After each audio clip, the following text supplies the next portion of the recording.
Hello viewers, কেমন আছেন সবাই? অনেকেই আছেন যারা চাচ্ছেন 10,000 টাকার মধ্যে একটা ভালো স্মার্টফোন কিনতে। লাস্ট কিছুদিন আগেই রিয়েলমি অফিসিয়ালভাবে লঞ্চ করে গেল রিয়েলমি C11, আর তার কিছুদিন আগেই স্যামসুনি লঞ্চ করে দিল স্যামসুনি Z30। আর স্যামসুনির যে সিরিজ বাংলাদেশে তো আগে থেকেই অনেক জনপ্রিয় ছিল। আর এই দুইটি ফোনের দামই 10,000 টাকার মধ্যে। আবার এই দুইটি ফোনেই প্রায় সেম স্পেসিফিকেশনই দেওয়া হয়েছে। তাই অনেকেই কনফিউজ হয়ে যাচ্ছেন যে কোন স্মার্টফোনটি সবথেকে ভালো হবে। আজকের ভিডিওতে আমরা এই দুইটি ফোনের ফুল কম্পেয়ার করব। দেখা যাক কোন ফোনটি আপনাকে সবথেকে বেশি ভ্যালু ফর মানি দিবে। আজকের ভিডিওটি যদি আপনি ফুল দেখেন তাহলে আপনার এই দুইটি ফোন সম্পর্কে একটা ধারণা হয়ে যাবে। আর এই দুইটি ফোন নিয়ে যদি তারপরও কোনো প্রশ্ন থাকে তাহলে আমাদের কমেন্ট বক্সে জানাতে পারেন। সো আর দেরি না করে আমরা মূল কম্পেয়ার ভিডিওতে চলে যাই। আর মূল ভিডিওতে যাওয়ার আগে ছোট্ট একটি কথা, আপনি যদি আমাদের চ্যানেলে প্রথমবার এসে থাকেন তাহলে আপনাকে অনুরোধ করব প্লিজ আমাদের চ্যানেলটি সাবস্ক্রাইব করে আমাদের পরিবারের একজন সদস্য হয়ে যাবেন। So let's go start. প্রথমেই আমরা এই দুইটি ফোনের ডিজাইন ও বিল্ড কোয়ালিটি নিয়ে কম্পেয়ার করব। দেখা যাক ডিজাইনের ক্ষেত্রে কোন ফোনটি দেখতে সবথেকে বেশি ভালো লাগে। রিয়েলমি C11 ফোনটিতে রিয়েলমি তাদের নতুন একটি ডিজাইন নিয়ে এসেছে। এই ফোনটির পিছনে থাকছে স্কোয়াড ক্যামেরা বাম্প।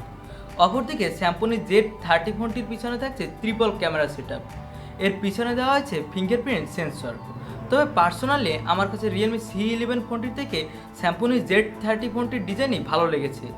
আপনি যদি একটি গর্জিয়াস ডিজাইনের ফোন চান তাহলে আমার মনে হয় এই বাজেটে রিয়েলমি C11 ফোনটির থেকে স্যামসুনি Z30 ফোনটি আপনার জন্য ভালো হবে। এবার এই দুইটি ফোনের ডিসপ্লে সেকশন কম্পেয়ার করা যাক। স্যামসুনি Z30 ফোনটিতে ব্যবহার করা হয়েছে 6.52 ইঞ্চি মাপের HD+ ডিসপ্লে। এটি একটি নচ ডিসপ্লে। অপরদিকে রিয়েলমি C11 ফোনটিতে ব্যবহার করা হয়েছে 6.5 ইঞ্চি মাপের HD+ ডিসপ্লে। এটিও একটি নচ ডিসপ্লে, আর এই ডিসপ্লেটি একটি IPS LCD প্যানেল।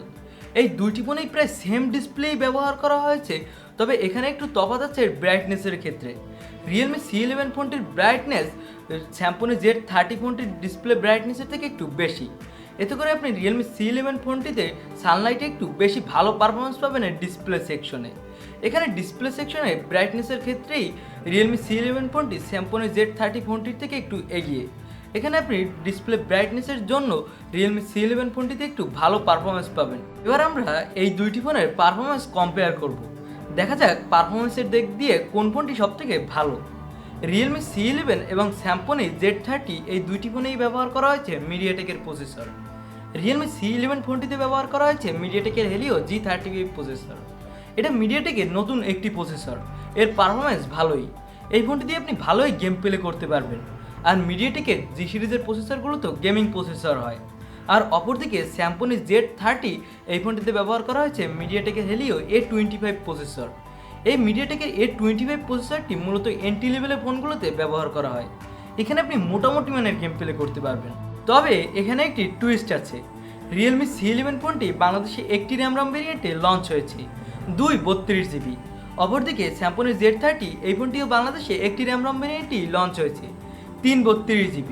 এখানে আপনি যদি একটি গেমিং ফোন চান তাহলে আপনি কম র্যাম পাবেন, আর আপনি যদি একটু বেশি র্যামের ফোন চান তাহলে আপনি গেমিং ফোন পাবেন না। এখানে রিয়েলমি C11 ফোনটি যদি আপনি নিতে চান তাহলে এখানে আপনি গেমিং ফোন পাবেন ঠিকই, তবে এখানে একটু কম র্যাম পাবেন। আর আপনি যদি চান বেশি অ্যাপ ইউজ করতে একসাথে তাহলে আমার মনে হয় আপনার জন্য স্যামসুনি Z30 ফোনটি বেস্ট হবে। এখানে আপনি গেম প্লে না করতে পারলেও এখানে আপনি বেশি অ্যাপ ইউজ করতে পারবেন। আর এখানে আমরা যদি ওভারঅল পারফরমেন্স তুলনা করি তাহলে রিয়েলমি C11 ফোনটি স্যামসুনি Z30 ফোনটির থেকে অনেকটাই এগিয়ে থাকবে। আর এই দুইটি ফোনেই আউট অফ দ্য বক্স থাকছে Android 10, সাথে রিয়েলমি C11 ফোনটিতে ব্যবহার করা হয়েছে রিয়েলমি UI। এবার আসা যাক এই দুইটি ফোনের ক্যামেরা সেকশনের কম্পেয়ারে। তবে এখানে ক্যামেরা সেকশনের দুইটি ফোনের মধ্যে রয়েছে অনেকটাই তফাৎ। রিয়েলমি C11 ফোনটির পিছনে রয়েছে ডুয়েল ক্যামেরা সেটআপ। অপরদিকে স্যামসুনি Z30 এই ফোনটির পিছনে দেওয়া হয়েছে ট্রিপল ক্যামেরা সেটআপ। স্যামসুনি Z30 ফোনটির পিছনে ব্যবহার করা হয়েছে 13 মেগাপিক্সেলের প্রাইমারি লেন্স। এই ফোনটিতে ব্যবহার করা হয়েছে 5 মেগাপিক্সেলের আল্ট্রা ওয়াইড অ্যাঙ্গেল লেন্স। সর্বশেষ থাকছে 2 মেগাপিক্সেলের ডেপথ সেন্সর। অপরদিকে রিয়েলমি C11 ফোনটির পিছনে দেওয়া হয়েছে ডুয়েল ক্যামেরা সেটআপ। এর প্রাইমারি লেন্স 13 মেগাপিক্সেলের, সাথে থাকছে 2 মেগাপিক্সেলের একটি ডেপথ সেন্সর। এখানে ক্যামেরা সেকশনে রিয়েলমি C11 ফোনটির থেকে স্যামসুনি Z30 ফোনটি একটু এগিয়ে থাকবে। স্যামসুনি Z30 ফোনটির সামনে ব্যবহার করা হয়েছে 8 মেগাপিক্সেলের water drop notch selfie camera. অপরদিকে রিয়েলমি C11 ফোনটির সামনে ব্যবহার করা হয়েছে 5 মেগাপিক্সেলের water drop notch selfie camera. এখানে ক্যামেরা সেকশনে Realme C11 ফোনটির থেকে Symphony Z30 ফোনটি একদম ক্লিয়ার উইনার। এবার আসে যাক এই দুইটি ফোনের ব্যাটারি সেকশনে। Realme C11 ফোনটিতে ব্যবহার করা হয়েছে 5000 mAh এর ব্যাটারি, সাথে দ্রুততার সাথে চার্জ করার জন্য দেওয়া হয়েছে 10 ওয়াটের ফাস্ট চার্জার।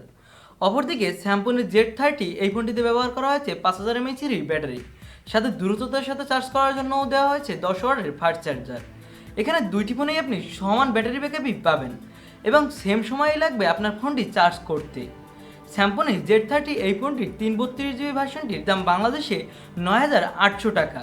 অপরদিকে Realme C11 ফোনটির 232GB ভার্সনটির দাম বাংলাদেশে 9000 টাকা। এখানে Realme C11 ফোনটির দাম Symphony Z30 ফোনটির থেকে একটু কম হলেও এখানে আপনি Symphony Z30 ফোনটিতে একটু র্যাম বেশি পেয়ে যাবেন। এবার আসে যাক এই দুইটি ফোনের মধ্যে কোন ফোনটি আপনার জন্য সেরা হবে। আপনার প্রয়োজন অনুযায়ী বলতে হবে এখানে কোন ফোনটি আপনার জন্য ভালো হবে। আপনি যদি এই বাজেটে একটি গেমিং ফোন চান তাহলে আমার মনে হয় আপনার জন্য Realme C11 ফোনটি বেস্ট হবে। এছাড়া আপনি যদি ভালো ক্যামেরা কোয়ালিটির ফোন চান বা ভালো ডিজাইনের ফোন চান তাহলে আমার মনে হয় আপনার জন্য Symphony Z30 ফোনটি বেস্ট হবে। আর এই ছিল আজকের ভিডিও। আর ভিডিওটি যদি ভালো লেগে থাকে তাহলে অবশ্যই একটি লাইক দিবেন। আর আপনি যদি এখনও আমাদের চ্যানেলটি সাবস্ক্রাইব করে না থাকেন তাহলে আপনাকে অনুরোধ করব প্লিজ আমাদের চ্যানেলটি সাবস্ক্রাইব করে আমাদের পরিবারের একজন সদস্য হয়ে যাবেন। দেখা হবে অন্য কোনো ভিডিওতে। আজকের মতো এখানেই বিদায়।